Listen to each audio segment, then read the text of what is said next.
ಕರ್ನಾಟಕ ರಾಜ್ಯ ಸರ್ಕಾರದ ಉಪಮುಖ್ಯಮಂತ್ರಿಗಳು ಕಳೆದ ತಿಂಗಳಲ್ಲಿ ಆದೇಶವನ್ನ ಮಾಡಿದ್ದಾರೆ.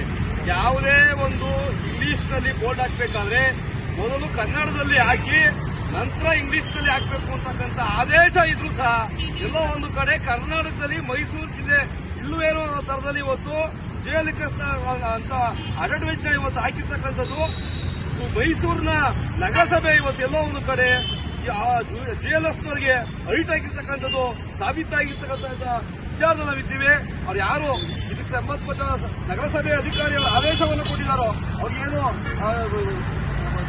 ಪ್ರಚಾರ ಮಾಡಲಿಕ್ಕೆ ಅಡ್ವರ್ಟೈಸ್ ಮಾಡಲಿಕ್ಕೆ ಅವಕಾಶ ಕೊಟ್ಟಿದ್ದಾರೋ ಅಂತ ಅಧಿಕಾರಿ ವಿರುದ್ಧ ಇವತ್ತು ರಾಜ್ಯ ಸರ್ಕಾರ ಏನಾದರೂ ನೀವು ಜೀವಂತವಾಗಿದ್ದರೆ ರಾಜ್ಯ ಸರ್ಕಾರ ಕ್ರಮ ಕೈಗೊಳ್ಳಬೇಕು. ಇಲ್ಲ ನೀವು ಕೊಟ್ಟಿದ್ದ ಹೇಳಿಕೆಯನ್ನು ವಾಪಸ್ ತಗೊಂಡು ಇಂಗ್ಲಿಷ್ ಬೋರ್ಡ್ ಹಾಕೊಳ್ಳಿ ಅಂತ ಹೇಳಿ ಆದೇಶ ಮಾಡಬೇಕು. ಇದು ರಾಜ್ಯ ಸರ್ಕಾರಕ್ಕೆ ಕೊಟ್ಟಿರ್ತಕ್ಕಂಥ ಎಚ್ಚರಿಕೆ ಇದು ಅಂತ ಹೇಳಿ ಖಂಡಿಸ್ತೀವಿ. ಬೇಕೇ ಬೇಕು, ಬೇಕೇ ಬೇಕು, ಬೇಕೇ ಬೇಕು. ಎಲ್ಲಿಯವರೆಗೆ ಹೋರಾಟ,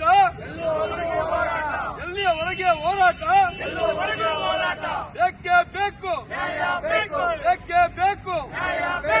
ಎಲ್ಲಿಯವರೆಗೆ ಹೋರಾಟ, ಎಲ್ಲಿಯವರೆಗೆ ಹೋರಾಟ. ಕನ್ನಡಾಂಬೆಗೆ ಜೈ, ಕನ್ನಡ ಮಾತೆಗೆ, ನಾಡದೇವತೆ ಜಗನ್ಮಾತೆ ಚಾಮುಂಡೇಶ್ವರಿಗೆ, ನಾಲ್ವಡಿಕೆ ಸರಾಜ ಒಡೆಯರಿಗೆ, ಸಂಗೊಳ್ಳಿ ರಾಯಣ್ಣರಿಗೆ, ಸಂಗೊಳ್ಳಿ ರಾಯಣ್ಣರಿಗೆ ಬೇಕೇ ಬೇಕು, ಬೇಕೇ ಬೇಕು. ಜೈ ಕನ್ನಡಾಂಬೆಗೆ, ಜೈ ಕನ್ನಡ ಮಾತೆಗೆ. ನಮಸ್ಕಾರ, ಧನ್ಯವಾದಗಳು.